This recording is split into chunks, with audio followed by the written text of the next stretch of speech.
आज मैं आपको सुनाने वाला हूँ जापान की सबसे डरावनी गुड़िया ओकीकू की कहानी। और सुनिए, ये कोई मनगढ़ंत किस्सा नहीं है, ये सच्ची घटनाओं पर आधारित है।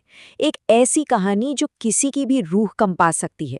अच्छा, जरा बचपन के उन दिनों को याद कीजिए, जब एक छोटी सी गुड़िया या कोई खिलौना हमारा सबसे अच्छा दोस्त बन जाता था। हम उससे सारी बातें करते थे, अपने सारे सीक्रेट्स बताते थे और उसे हमेशा हमेशा अपने पास रखते थे। कितना मासूम सा रिश्ता था, है ना?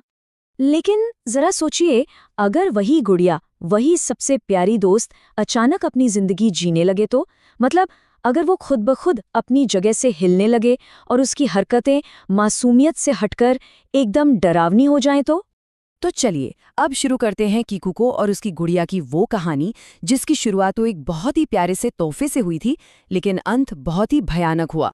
ये कहानी है जापान के सुजुकी परिवार की। परिवार में एक 17 साल का भाई था एकिची और उसकी जान से भी प्यारी 4 साल की छोटी बहन किकुको। एक दिन की बात है, इकीची अपनी बहन को खुश करने के लिए बाजार गया और वहीं उसकी नज़र एक बहुत ही अजीब सी जापानी गुड़िया पर पड़ी।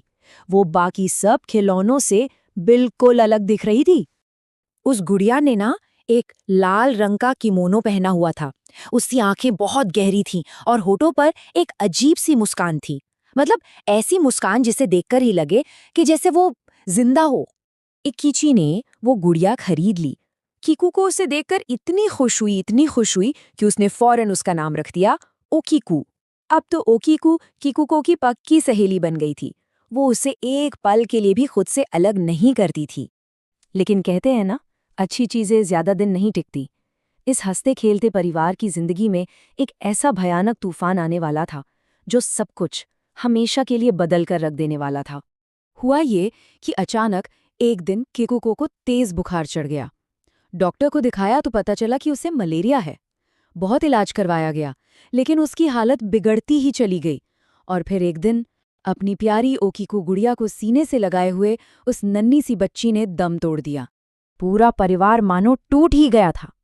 उन्होंने कीकूको की याद में उस गुड़िया को घर के एक मंदिर में रख दिया और बस यहीं से उस घर में असली खौफ की शुरुआत होती है।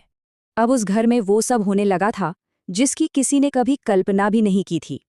डर अब धीरे धीरे उस घर के हर एक कोने में अपना पैर पसार रहा था। पहले तो रात में अजीब अजीब आवाजें आने लगी, जैसे कोई छोटी बच्ची धीमे धीमे हंस रही हो। फिर कीकूको की बनाई हुई ड्राइंग्स जो संभाल कर रखी होती थीं, वो सुबह जमीन पर बिखरी मिलती। और सबसे अजीब बात, वो गुड़िया जिसे मंदिर में सीधा रखा जाता था, वो अक्सर अपनी जगह से थोड़ी हिली हुई मिलती थी। लेकिन ये सब तो बस एक शुरुआत थी। सबसे ज्यादा डरावनी और अविश्वसनीय बात तो ये थी कि उस बेजान गुड़िया के बाल अपने आप बढ़ने लगे थे। देखिए, जब वो गुड़िया घर आई थी तो उसके बाल गर्दन तक थे, लेकिन कुछ ही महीनों में उसके बाल बढ़कर कंधों तक आ गए थे। ये देखकर तो परिवार के सच में होश उड़ गए। एक दिन कीकूको की माँ ने हिम्मत करके उस गुड़िया के बाल काट दिए। सोचा कि शायद ये उनका कोई वहम ही होगा। लेकिन उसी रात उन्हें एक ऐसा भयानक सपना आया जिसने सब कुछ साफ कर दिया। सपने में उन्होंने देखा कि उनकी बेटी कीकूको रो रही है और रोते रोते अचानक उसका चेहरा उसी गुड़िया के चेहरे में बदल गया। ये सपना एक साफ इशारा था कि उस गुड़िया का सीधा रिश्ता कीकूको से है। डर अब अपनी सारी हदें पार कर चुका था। एक रात जब इकीची के पिता गहरी नींद में सो गए थे, तो वो गुड़िया अपनी जगह से खुद चलकर आई और उसने उन पर हमला कर दिया। उस गुड़िया के बाल, जो अब और भी लंबे हो चुके थे, एक सांप की तरह उनके गले में लिपट गए और उनका गला घोटने लगे। उनकी सांस रुक रही थी, वो छटपटा रहे थे। अपने पिता को इस तरह तड़पता देखकर इकीची के मुंह से डर के मारे बस एक ही नाम निकला, कीकूको। और जैसी उसने ये नाम पुकारा, सब कुछ एक पल में शांत हो गया। गुड़िया के बाल ढीले पड़ गए और वो वहीं जमीन पर गिर गई। ये खौफनाक सिलसिला कोई 1-2 दिन या महीने नहीं चला।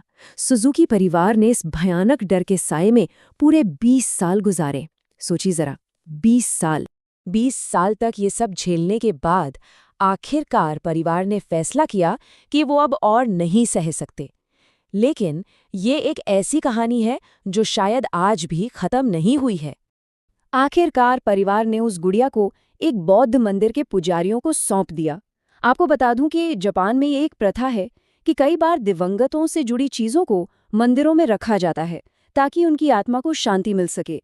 और वो गुड़िया आज भी जापान के मन्नेंजी मंदिर में एक शीशे के बक्से में रखी हुई है। लेकिन कहानी यहीं खत्म नहीं होती। मंदिर के पुजारी और वहां जाने वाले लोग आज भी ये दावा करते हैं कि उस गुड़िया के बाल अभी भी बढ़ रहे हैं। और इससे भी ज्यादा डरावनी बात यह है कि उसका मुंह, जो पहले पूरी तरह बंद था, अब धीरे धीरे खुल रहा है। तो सवाल यही उठता है कि क्या सच में किकू की आत्मा आज भी उस गुड़िया में कैद है? क्या वो आज भी अपनी अधूरी जिंदगी जी रही है, या फिर ये सब सिर्फ एक ऐसा गहरा रहस्य है जिसका कोई जवाब नहीं? आप इस बारे में क्या सोचते हैं?